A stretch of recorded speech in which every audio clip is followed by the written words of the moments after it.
মাঝরাতে স্বামীর আবদারে চলে এলাম রান্না করতে। শীতের সবজি দিয়ে রাতে রান্না করা বাসি তরকারি আর সকালবেলার ধোয়া ওঠা গরম ভাত, যে খেয়েছে সেই এর স্বাদ বলতে পারবে। আসসালামু আলাইকুম আপু ভাইয়ারা, সবাই কেমন আছে? রাত এখন 12টা বাজে। আপনাদের ভাইয়া শীতের সবজি সাথে বড় রুই মাছ কেটে নিয়ে আসছে। এসেই তো বলতিছে এই তরকারিগুলো এখন রান্না করে রাখো। আমি প্রথমে মাছগুলো পলি ব্যাগ থেকে বের করে ধুয়ে নিয়ে আসছি। এখন ছোট ছোট পলি করে তারপর ফ্রিজে রেখে দিব। আপনাদের ভাইয়া যখন রাতে করে মাছ নিয়ে আসে তখন কিন্তু মাছগুলো কেটে নিয়ে আসে। এতে কিন্তু আমার অনেকটা কাজের ঝামেলা কমে যায়। আর যখন ছোট মাছ নিয়ে আসে তখন চেষ্টা করে দিনের বেলায় আনার জন্য। আর এই তো ছোট ছোট পলি ব্যাগে ভরে নিয়েছি। এখন মাছগুলো আমি ফ্রিজে রেখে দিব। এই ভিডিওটার কিছু রিলস আপনাদের সাথে শেয়ার করেছিলাম, তো সেখানে অনেক আপু ভাইয়ারা জানতে চেয়েছে আপু এটা কোন জায়গায় রান্না করলেন। আপনারা খেয়াল করলে দেখবেন আমি কিন্তু অনেক ভিডিওতে বলি বাসার ভিতরে রান্নাঘর, আর আমি এই রান্নাঘরটার কথাই বলি। এই রান্নাঘরে সাধারণত গ্যাসের চুলা,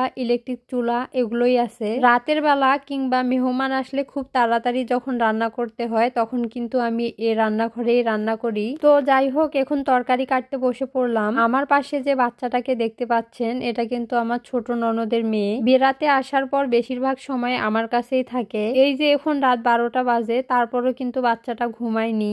আমি কি করছি, পাশে থেকে সবকিছু দেখছে। আজকে আমি বেগুন, আলু, ফুলকপি এবং মাছ দিয়ে রান্না করব। শীতের এই সবজিগুলো আমি কিন্তু আজকে রাতে রান্না করে রাখবো। এই তরকারিটা রাতে রান্না করে রেখে সকালবেলা গরম ভাত রান্না করতে হয়। এরপর ধোয়া ওঠা গরম ভাতের সাথে বাসি তরকারি খেতে কিন্তু অনেক বেশি ভালো লাগে। আর এই যে আমার তরকারি কাটা হয়ে গেছে, এখন আমি ময়লাগুলোও তুলে ফেললাম। রাতের কাজ জমিয়ে না রেখে রাতেই করে ফেললে অনেকটা এগিয়ে যায়। এখন আমি তরকারিটা হাতে মেখে তারপর উঠিয়ে দিব। তো এখানে কাঁচামরিচ, পেঁয়াজ, লবণ, হলুদ, মরিচের গুঁড়ো যা যা লাগে সবকিছু দিয়ে হাতে মেখে তারপর উঠাই দিব। হাতে মেখে রান্না করা যে কোনো তরকারি কিন্তু অনেক বেশি মজার হয়। আর হাতে মেখে কোনো তরকারি রান্না করলে কিন্তু তেমন বেশি সময় লাগে না। এই রান্নাটা আমি তেলের উপর কষিয়েও রান্না করে দেখেছি, তবে হাতে মেখে রান্না করলে বেশি মজা লাগে। সব মশলা দিয়ে মেখে হাত ধোয়া কিছুটা পানি দিয়ে দিলাম। এরপর এই তো ইলেকট্রিক চুলায় তরকারিটা বসিয়ে দিলাম। তরকারিটা হতে থাক, এই ফাঁকে আমি মাছটা গ্যাসে ভেজে নিব।